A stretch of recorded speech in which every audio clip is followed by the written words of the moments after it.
Donc, et l'invité café d'aujourd'hui, on va parler d'addiction au tabac, comment arrêter de fumer. 7h30, c'est l'invité café.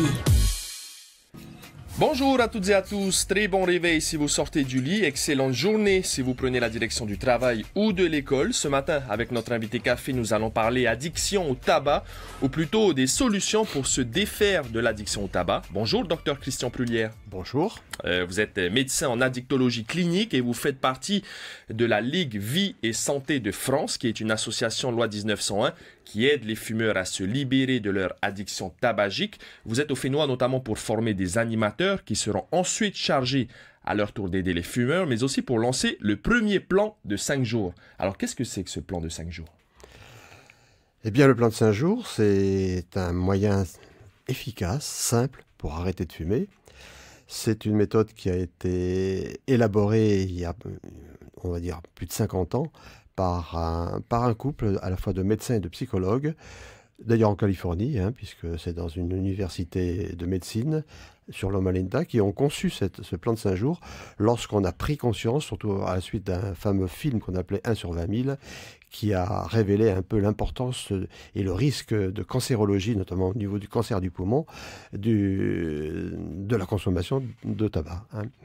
Et donc ils ont conçu ce plan de 5 jours sur un moyen simple et efficace qui propose un sevrage de manière efficace et surtout en profondeur, avec une prise de conscience, disons, éclairée vis-à-vis de ce qu'on appelle la dépendance. Ça, c'est quand même l'élément point. Il y a une approche à la fois comportementale et cognitive. Et il y a une gestion du stress, une gestion du poids qu'on essaye de gérer, un réajustement sur le plan alimentaire et surtout des exercices sur le plan respiratoire et au niveau de la relaxation.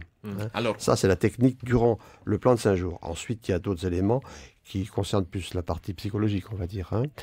Mais ce qui est important, c'est que sont développés à la fois les processus physiologiques et les processus psychologiques mis en place lorsqu'on arrête de fumer. Ça, on l'explique très bien. Alors, docteur, que l'on soit bien clair, le plan de 5 jours, c'est une méthode. Il n'est pas du tout question de se coller des patchs ou de trouver de substitut à la nicotine. Absolument pas. Absolument pas. Ça n'a jamais été le cas lorsque le plan de 5 jours a été... D'ailleurs, le plan de 5 jours a été élaboré avant que ces éléments existent.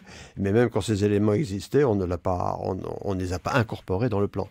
On a voulu essentiellement rester comme une méthode naturelle. Vous nous disiez avant l'émission, par exemple, que la première journée, c'est d'abord un régime alimentaire, une prise de conscience. Alors, il y a d'abord effectivement la prise de conscience. C'est le plus important, cette prise de conscience? C'est le plus important, c'est-à-dire que nous, l'élément motivant dans la prise de décision, j'ai utilisé le mot motivant, c'est-à-dire on agit plus sur l'envie d'arrêter de fumer que sur la volonté. C'est la motivation qui va les amener à arrêter de fumer, alors qu'on va dire que lorsqu'ils viennent au plan, c'est qu'il y a déjà un élément de volonté. Mais tous ceux qui sont volontaires ne vont pas arrêter de fumer. Il faut un déclic ou...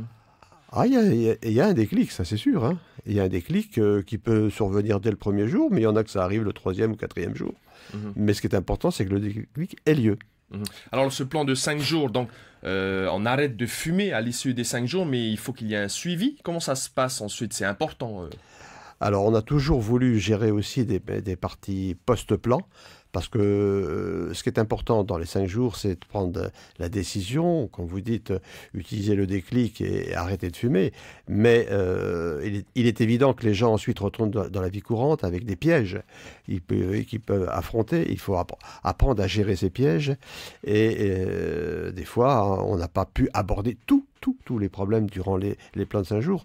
Donc, faire des réunions post-plan sous la forme un peu de ce qu'on conçoit aujourd'hui, c'est des groupes de parole dans lesquels les curistes peuvent échanger mutuellement et voir, tiens, moi j'ai été en difficulté à ce moment-là. L'autre va dire, ben voilà, moi j'ai su comment gérer cette situation-là. Et mutuellement, ils s'échangent, ils s'encouragent et ils trouvent la solution.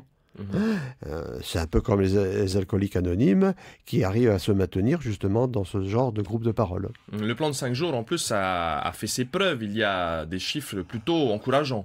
Je crois que le plan de 5 jours est basé sur les thérapies cognitives et comportementales qui ont été démontrées comme la méthode la plus efficace aujourd'hui, hein, qui a fait ses preuves, qui a été validée, reconnue, y faisant partie comme des méthodes qui ont prouvé manifestement leur efficacité. Votre épouse est également médecin en addictologie. Elle s'occupe beaucoup de la dimension psychologique qui est essentielle. En l'occurrence, dans les plans de 5 jours, c'est sa partie à elle.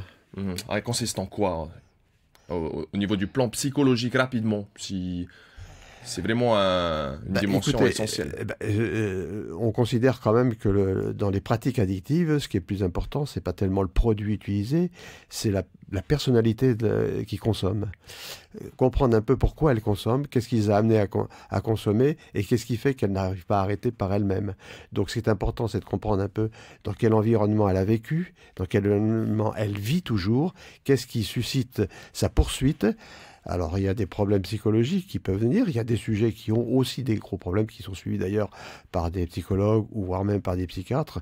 Il y a des pathologies où on sait très bien que le tabagisme, notamment dans les syndromes bipolaires, on a beaucoup de mal à les arrêter, ces gens-là, parce que la cigarette, pour eux, c'est une sorte de sauvegarde. Donc, qui montre bien que le côté psychologique est fondamental. À l'issue du plan de 5 jours, il est donc possible d'arrêter de fumer, mais il est aussi possible de rechuter. Qu'est-ce qui pourrait expliquer une rechute dans la plupart des cas? Être entouré de fumeurs, par exemple? Être entouré de fumeurs, oui, mais c'est pas seulement. Hein. Il suffit simplement d'avoir un souci particulier, d'avoir une épreuve particulière, d'avoir... ne serait-ce que même, pas forcément une épreuve. Hein. En général, nous, on va jamais faire un plan de 5 jours avant les fêtes de Noël. Hein, parce qu'on sait très bien que lorsqu'il y a une ambiance particulière, les gens vont rechuter. Donc on peut rechuter avec des amis, parce qu'il y a une ambiance, quelque chose, et puis on a bu un peu plus, et puis tout à coup, il y a quelqu'un qui va vous donner une cigarette, puis il va vous dire, bon, une cigarette, qu'est-ce que ça risque? Et puis après, le lendemain, il y en a 2, puis après 3, puis après, au bout de 8 jours, il y a le paquet de cigarettes qui est revenu. Hein. Donc ça peut être des problèmes particuliers, mais aussi ça peut être une ambiance particulière, qui est favorable, hein, et qui suscite la reprise. Il y a aussi des jeunes fumeurs, des adolescents qui sont accros au tabac. Est-ce qu'eux aussi peuvent participer à ce plan 5 jours? Tout à fait.